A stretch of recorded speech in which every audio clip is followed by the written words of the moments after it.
Olá, quais são as novidades do contrato de trabalho da doméstica? Qual a diferença entre diarista e doméstica? E o que pode ser descontado do salário desta trabalhadora? Essas questões serão esclarecidas pelo Dr. Luciano Coelho, juiz do trabalho e mestre em Direito pela PUC do Paraná. Meu nome é Rodrigo Fortunato Goulart e você está assistindo Ibrat TV Entrevista. O Dr. Luciano Coelho, juntamente com a coautora Jordane Limberger, acabam de lançar o livro Inovações Legais no Contrato de Trabalho Doméstico, pelo Instituto Memória. É um livro que vai tratar das relações e das inovações da legislação entre patrões e empregados domésticos. Muito bem, Dr. Luciano Coelho, muito obrigado pela sua presença em nossos estúdios, é uma satisfação recebê-lo. Dr. Luciano, qual é a diferença entre diarista e doméstica? Então, essa é uma das diferenças mais importantes da lei que as pessoas perguntam. A lei estabelece que a doméstica ela trabalha mais do que 2 vezes por semana. E até 2 vezes por semana, aquele profissional pode ser considerado diarista, desde que receba por diária e recolha a sua própria previdência. Então, a diarista é uma profissional mais autônoma. Perfeito, mas, doutor Luciano, a lei considera como doméstico apenas as pessoas que trabalham com limpeza? Não, um enfermeiro que trabalha numa residência como cuidador de idoso, por exemplo, um motorista. Então, o trabalho de limpeza é um dos trabalhos do doméstico, mas existem outros trabalhos que o doméstico faz no âmbito residencial. E quais são os direitos do trabalhador doméstico? Quais são os direitos que a lei prevê para o trabalhador doméstico? Existe alguma diferença para o trabalhador da indústria ou dos serviços? Olha, a nova lei procurou deixar mais parecido o direito do doméstico com o direito dos trabalhadores da indústria. Então, o doméstico agora, a partir da lei, ele tem direito às horas extras, direito ao fundo de garantia, direito ao seguro-desemprego. Então, são os principais direitos que foram acrescidos por esta nova lei, mas a lei é bem ampla, então nós podemos pensar em uma série de outros direitos que a lei veio a trazer ao doméstico, né, que podem também ser analisados futuramente pela Justiça do Trabalho. Uma dúvida bastante comum é em relação à jornada de trabalho do doméstico. Como que a pessoa que é o patrão, quem contrata, pode controlar essa jornada? Como que é feito o controle dessa jornada? Pois é muito importante esta situação e que o empregador saiba, porque nisto o empregador doméstico tem uma obrigação maior do que o empregador comum, porque todo empregador doméstico agora é obrigado a ter um cartão de ponto, um controle de ponto. O que se sugere nas residências é um caderno que pode ser encontrado em papelarias, em que o doméstico coloque ali efetivamente o horário que ele faz. É importante dizer que a Justiça do Trabalho não aceita aqueles horários invariáveis, britânicos, simplesmente um horário que seja irreal. Tem que ser efetivamente o horário que a doméstica faz. Uma outra coisa importante é o intervalo. A lei estabelece um intervalo de no mínimo 30 minutos e é importante que isso seja respeitado. Perfeito. E em relação àquelas domésticas que dormem no emprego, como é que fica essa questão do controle de jornada? Uma questão muito comum também e que vai trazer algumas dúvidas.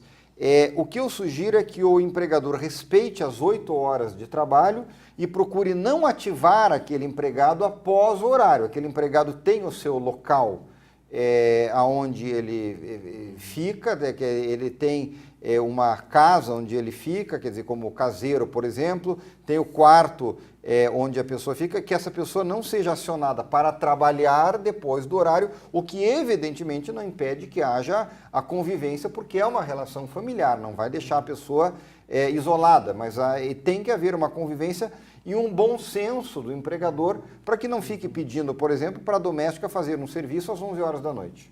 Perfeito. Em relação aos descontos, né? Temos aí muitas dúvidas em relação a descontos que podem ser feitos no salário do trabalhador doméstico. Isso é possível? O patrão pode descontar do salário do doméstico aquilo que ele bem entender? Em regra, não.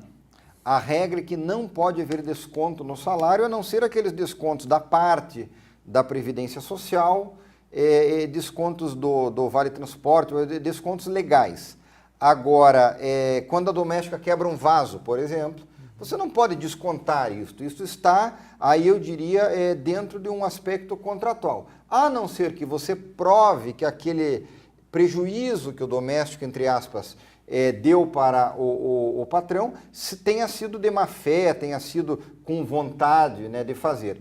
Mas um descuido, uma situação que também não é incomum da quebra de louça ou qualquer outra situação, não pode ser descontado.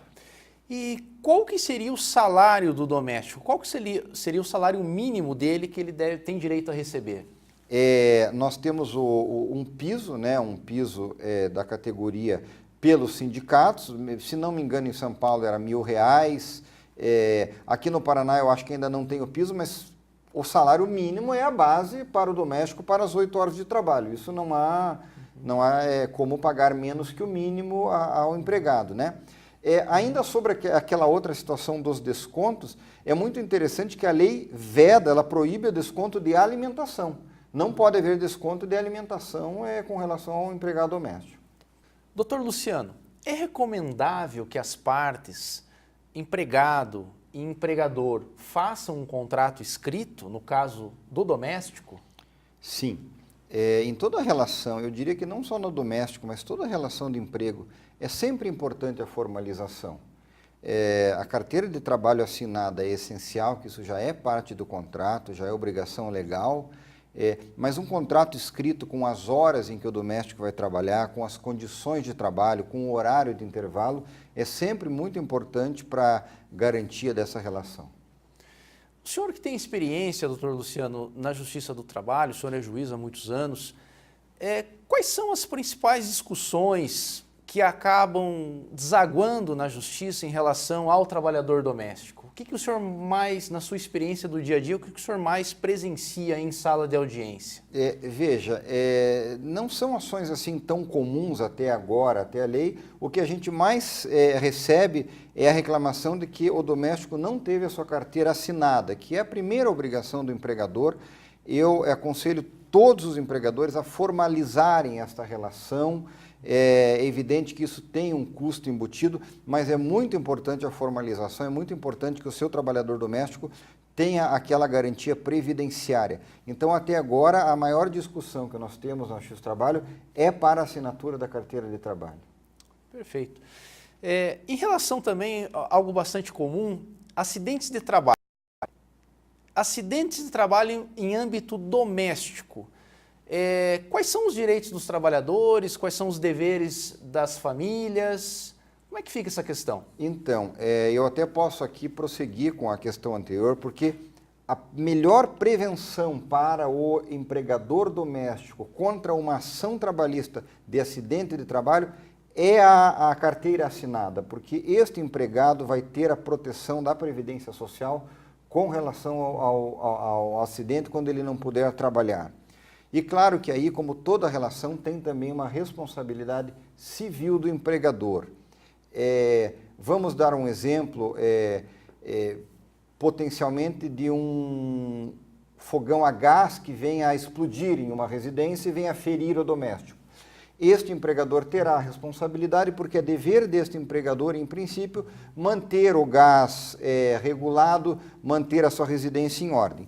A não ser que se demonstre aí que houve um caso muito esporádico, uma situação assim muito fortuita.